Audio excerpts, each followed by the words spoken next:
Continuamos, amigos, con la parte cuarta del tema tercero sobre la teoría del conocimiento. Apenas hemos avanzado, me refiero en cuanto a lo que está escrito en el pizarrón, y por lo tanto seguimos con los mismos parágrafos aquí o los mismos títulos. En cuanto a la teoría nominalista, que les decía que está en el origen de toda la desvirtuación, de toda la crisis cultural, filosófica y teológica de nuestro tiempo. Hay que ir al nominalismo para entender lo que está ocurriendo hoy. Es la gran crisis, es, como decir así, el pecado original de la crisis de Occidente. Aunque les decía anteriormente que para entender el nominalismo tenemos que entender la influencia del dualismo oriental y en particular del dualismo islámico. Y para entenderlo también es muy importante que caigamos en la cuenta que tanto Ockham, el padre del nominalismo, Guillermo de Ockham, siglo XIV, antes hemos escrito ya el nombre, como los propios musulmanes, cuando hacen su teoría del conocimiento, el error fundamental que tienen no es por maldad. Casi nadie hace teorías por maldad. Su error más bien es por ser demasiado espiritualistas. Es decir, es un error más bien teológico, porque detrás de todos los errores suele haber un error teológico. Así lo decía Guillermo Rovirosa, lo han dicho otros grandes pensadores y tienen, por supuesto, mucha razón. Siempre que tenemos una idea equivocada de Dios y de la manera en que Él se comunica y se relaciona con nosotros, de ahí se van a derivar sucesivos errores, no solo teológicos, sino también filosóficos, sociales, antropológicos, de todo tipo. Pero, insisto, Guillermo de Ockham, como la escuela averroísta de la doble verdad, pretendían ante todo salvaguardar la gloria divina. Su objetivo era este. No querían confundirnos, no querían equivocarnos, querían, al contrario, querían salvaguardar lo divino. Pero claro, fíjense, desde una postura dualista, ¿cómo salvas tú lo divino? Si para ti lo creado, lo natural, lo material es malo, salvaguardar lo divino es apartarlo, diferenciarlo radicalmente de lo material. No tiene nada que ver con esto, porque si tuviera que ver con esto, entonces el causante del mal, ¿quién es? Dios. Y por lo tanto, dicen los musulmanes, Dios es el totalmente otro. Y no podemos entender su forma de ser o de pensar, no lo podemos entender por las criaturas, porque como las criaturas siempre se equivocan, siempre es malo, si tú te fijas en las criaturas vas a tener una idea equivocada de Dios. Y entonces, ¿cómo actúa Dios? Se le pregunta a los musulmanes y te dirán, como Él quiera. Él es totalmente arbitrario. Él puede hacerlo como Él quiere y puede contradecirse si quiere. Tiene una libertad arbitraria, total y absoluta. Y este mismo es el concepto que tiene Ockham. Y probablemente alguno dirá, pues yo también pienso eso, ¿no? Que Dios es absolutamente distinto, no tiene que ver con las criaturas, o por lo menos no hay un vínculo muy claro con ellas. Y por lo tanto, claro que Él puede hacer como quiera y es arbitrario, o sea, puede actuar como contradiciéndose y haciendo una cosa hoy, otra mañana. Probablemente muchos de ustedes tengan esa postura. Porque es que eso es lo propio de nuestra época. Nosotros vivimos una cultura, una filosofía y hasta una teología lamentablemente radicalmente dualista, que tiene su origen en todo esto y que se ha impuesto por lo que luego vamos a ir viendo. Y esto marca nuestra teoría del conocimiento. ¿Qué es lo que dice la postura socrática, aristotélica, también la platónica? Aunque insisto, algunos ahora digan que es muy distinta a la de Sócrates o a la de, sobre todo a la de Aristóteles. En realidad no lo es tanto, es muy complementaria. Pero ¿qué dice la postura aristotélica que va a ser perfeccionada por Santo Tomás y por el cristianismo?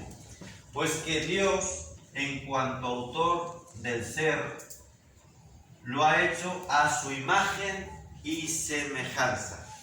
Y por lo tanto, todos los seres, hay una analogía. Vimos, ¿se acuerdan en lógica cuando vimos la analogía, el concepto de analogía? ¿Se acuerdan? Pues eso es muy importante para que vean cómo las materias se dan unidas una con otra. La analogía, ¿qué es? Que hay una relación, hay un vínculo entre estos seres y el propio Dios. Porque Dios, al crearnos a nosotros a imagen y semejanza y al resto de la creación, aunque no sea a imagen y semejanza, pero dejó su huella, su impronta en toda la creación, en todo ser hay analógicamente una huella del ser de Dios. Y podemos conocer a Dios analógicamente, no literalmente. Pero sí analógicamente podemos conocerle a través de sus obras, de todos los seres, especialmente del ser humano. Pero todos los seres nos están hablando de Dios. Y por lo tanto, Dios no puede contradecirse a sí mismo. La libertad no es que cada quien haga lo que quiera. No es que Dios es libre porque puede contradecirse. No, uno es libre porque sigue perfectamente su naturaleza. Entonces yo puedo conocer a través de los seres analógicamente, imperfectamente, de una manera limitada, puedo conocer el ser de Dios que le ha dado su impronta a todos los seres. Y conociendo las leyes con las que funcionan los seres, puedo conocer también la mente de Dios analógica, limitada, imperfectamente. Y ahí puedo ver que Dios tiene una lógica, una manera de ser que no se puede contradecir en sí mismo. ¿Se entiende esta postura, que es la cristiana, que es la filosófica del sentido común? ¿Ven la diferencia respecto a la dualista? En la dualista no, como esto es malo, esto no tiene nada que ver con esto, con lo espiritual. Yo, si quiero conocer lo espiritual, tengo que aplicar unas potencias distintas a las racionales, que es lo que aplico para esto. Aquí aplico otras. Y entonces ya empiezo con lo que se llama el dualismo epistemológico. Hago una cosa para conocer, para conocer la realidad, utilizo una parte de mi conocimiento o una forma de conocer. Para conocer lo espiritual, aplico otro tipo de conocimiento. ¿Ven? Bueno, ¿qué hace Ockham? Fíjense. Ockham dice, decir que los seres tienen una analogía con Dios es humanizar, cosificar a Dios. Es una deshonra para Dios. Muy parecido a lo que dicen los musulmanes. Es una deshonra. Dios es el absolutamente otro. Es una espiritualidad muy propia del siglo XIV. Es el absolutamente otro, que viene entendida como hace el maestro Eckhart, o el libro famoso La nube del no saber, pues tiene su sentido, lo que se llama la corriente apofática de Dios.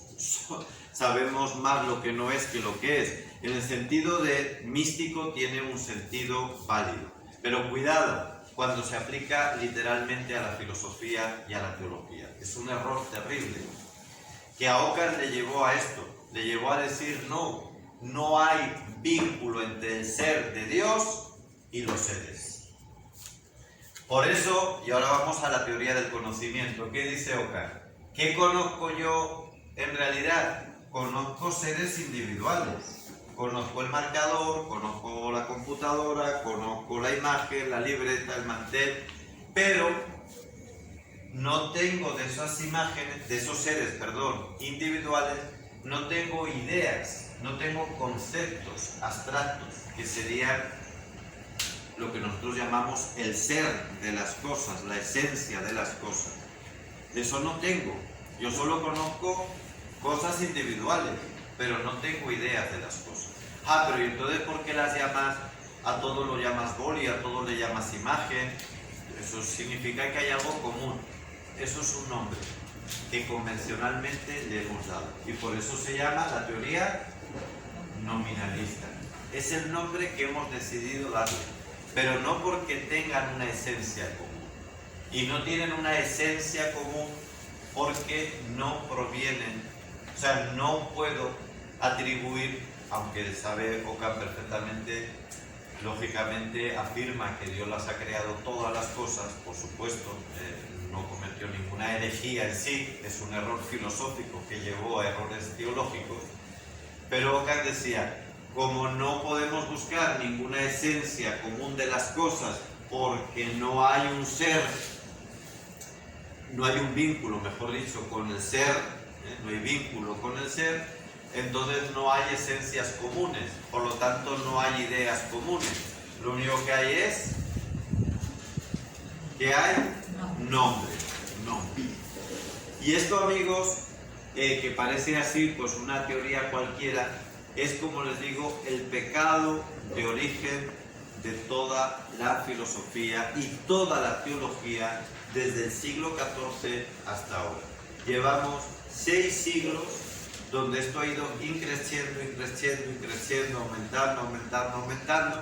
Lo que fue un pequeño roto, diría Rovirosa, al principio era un pequeño roto, y ahí es como lo que ocurre cuando uno no cose bien, ¿verdad? Yo lo tengo en este bolsillo, como no lo he cosido, pues lo que era un poquito, ahora al principio no cabía nada, ahora ya se me caen las llaves y se me cae todo.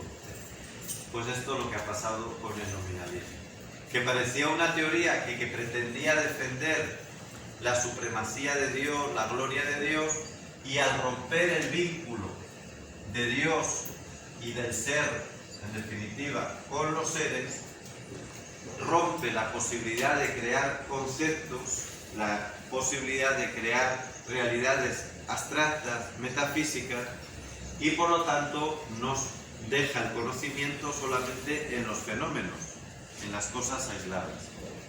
Y esto ha tenido una repercusión muy grande, la sigue teniendo, en la teología y en la filosofía. Y para verlo, vamos a seguir, ¿cuánto me queda? 2 minutos.